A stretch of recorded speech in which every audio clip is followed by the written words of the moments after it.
आपको पता है साउंड गैसेस, लिक्विड्स और सॉलिड्स में ट्रैवल कर सकता है।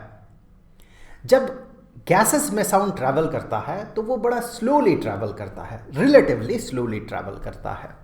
फॉर एग्जाम्पल, एयर में, हमारे आसपास इस एयर में जब साउंड ट्रैवल करता है तो इसका स्पीड लगभग 350 मीटर पर सेकेंड होता है, जबकि ये जब पानी में ट्रैवल करता है तब इसका स्पीड लगभग 1500 मीटर पर सेकेंड होता है, और सॉलिड में तो इसका स्पीड और ज़्यादा होता है। फॉर एग्जाम्पल, स्टील में साउंड का जो स्पीड होता है ये लगभग 6000 मीटर पर सेकेंड होता है।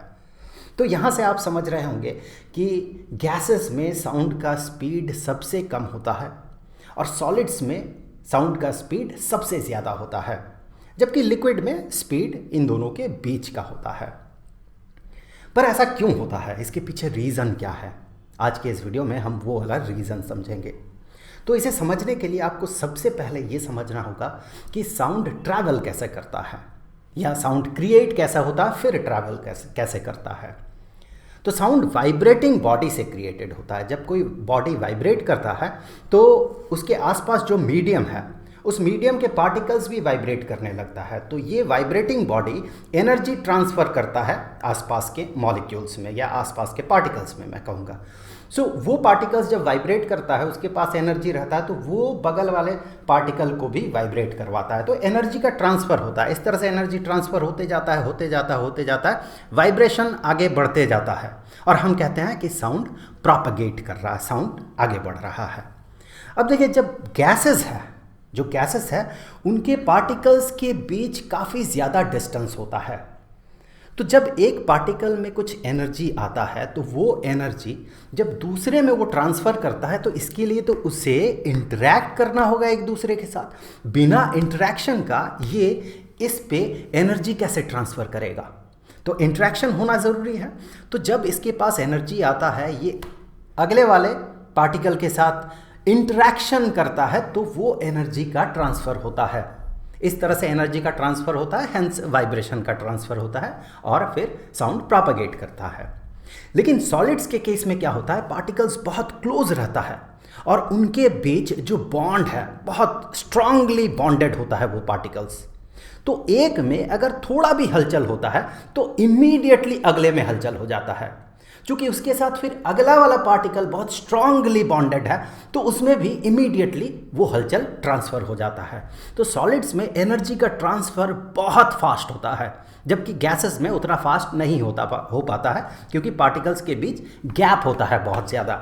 इसे आप एक डेमोन्स्ट्रेशन से समझ सकते हैं। यहाँ पे ये सॉलिड को इंडिकेट कर रहा है। देखिए, जो मार्बल्स है बहुत क्लोज है, बहुत करीब करीब है, तो ये मार्बल्स पार्टिकल्स को इंडिकेट कर रहा है। और ये जो है ये गैस को इंडिकेट कर रहा है। देखिए, पार्टिकल्स के बीच का गैप बहुत ज़्यादा है। मैं दोनों में एक साथ एनर्जी दूंगा।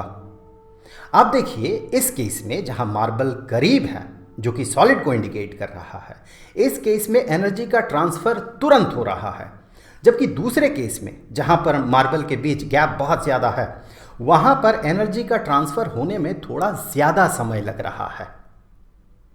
अब चूंकि साउंड वेव में भी एनर्जी का ट्रांसफ़र होता है एक जगह के पार्टिकल से दूसरे जगह के पार्टिकल में, तो इस डेमोन्स्ट्रेशन से आप समझ रहे होंगे, चूंकि पार्टिकल्स के बीच गैप ज़्यादा होता है गैसेस के केस में, इसीलिए साउंड को प्रोपगेट होने में गैसेस में ज़्यादा समय लगता है, और सॉलिड में वो तुरंत प्रोपगेट कर जाता है। तो इसीलिए सॉलिड्स में साउंड का स्पीड सबसे ज़्यादा होता है और गैसेस में सबसे कम होता है। और लिक्विड का प्रॉपर्टी इन दोनों के बीच का होता है, इसीलिए लिक्विड में जो साउंड का स्पीड होता है ये इन दोनों के बीच का होता है। अब अगले वीडियो में हम लोग बात करेंगे कि साउंड वेव किस तरह से रिफ्लेक्ट करता है। साउंड का रिफ्लेक्शन के बारे में हम बात करेंगे।